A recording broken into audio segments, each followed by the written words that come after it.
So I have been asked, what is the most ignoble and despicable quality or trait that a human being can have? I maintain that the most fundamental trait a human must have in order to become a criminal or a deviant or to engage in narcissism is to learn the value of dishonesty. I don't mean the value of dishonesty because there is value in dishonesty, but somewhere in a very young age, a person learns that dishonesty can get them something or save them from something or in some way make their life better. And in that way, dishonesty is the gateway drug to criminal behavior. There is no thief who is talented that is also an honest person. There is no violent manipulator who would succeed without having a deeply, deeply dishonest heart. There is no murderer who could commit murder without lying and being willing to lie and being willing to deny and being willing to hide the truth of who they are and what they represent and the damage they've done. Sometimes these murderers, when they get to prison for a long enough time, will realize the harm they've caused. A certain percentage are capable of that. Some of these behaviors can be unlearned. And if you look at yourself and say, I'm a dishonest person, Joey, I don't want to admit it, but I know it's true. You're not a lost cause. But you got to start by being honest. And for the rest of you, I'm not here to save the dishonest. I'm here to save you. Okay? When if you got someone in your life that you've said your dishonesty hurts me, your manipulation has affected me, your destructive twisting of the truth has made my life more difficult to live as I would like to have been. I like to have been. If you can say that to them, and their response is to gaslight you, crazy make you, put it back onto you, somehow pretend that it's because of you that they are the way they are, or to deflect blame, or be unwilling whatsoever to take any blame, to be unwilling to look at themselves, to be willing to soften their hard heart enough to say, vulnerability, I'm scared of it. I'm scared of vulnerability. I'm scared of what will happen if I open myself up. Okay, well, we can work with that. And if you tell them all that and they deflect, deny, refuse, insult you, hurt you, find ways to fight you, find ways to turn people against you. These people, my friends, are a lost cause, and you need to cut them out of your life forever.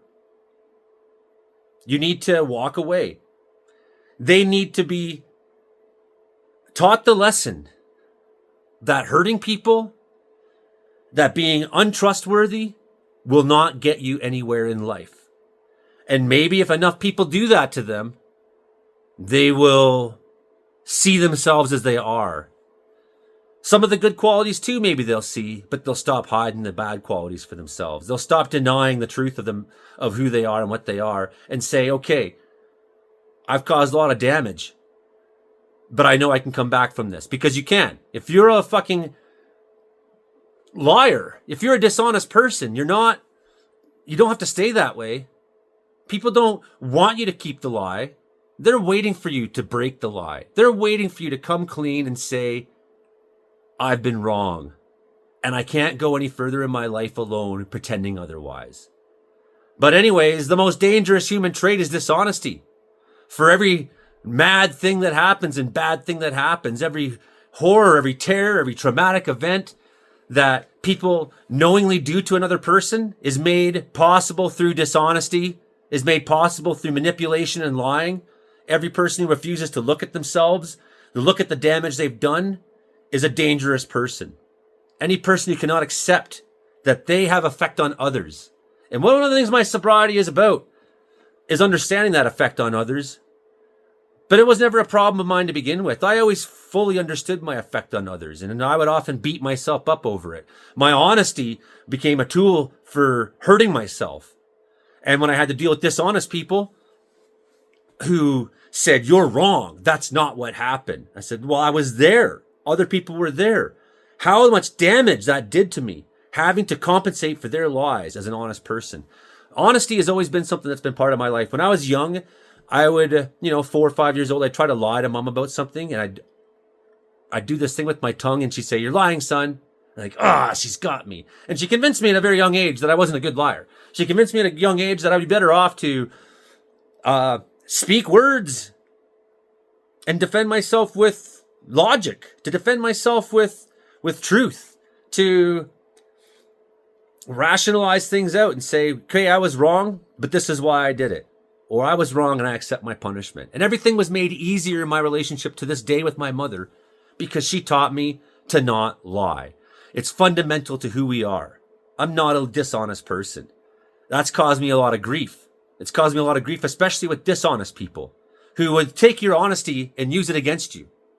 And that's why if you assess that somebody in your life is toxically dishonest, understand the danger that they can put you in, that the pain and grief that they will impart on their children, on their friends, on their coworkers, the lack of satisfaction they will ever get through normal human interaction because they're incapable of having it, because normal human interaction requires a modus of honesty in order for everyone to participate in it freely, safely, and openly.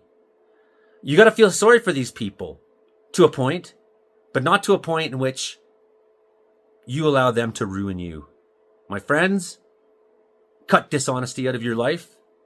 And if the dishonesty in your life is somebody else and they will refuse to see that or acknowledge it or admit it because they know that what you said is true, but they refuse to just say the simple thing, I was wrong.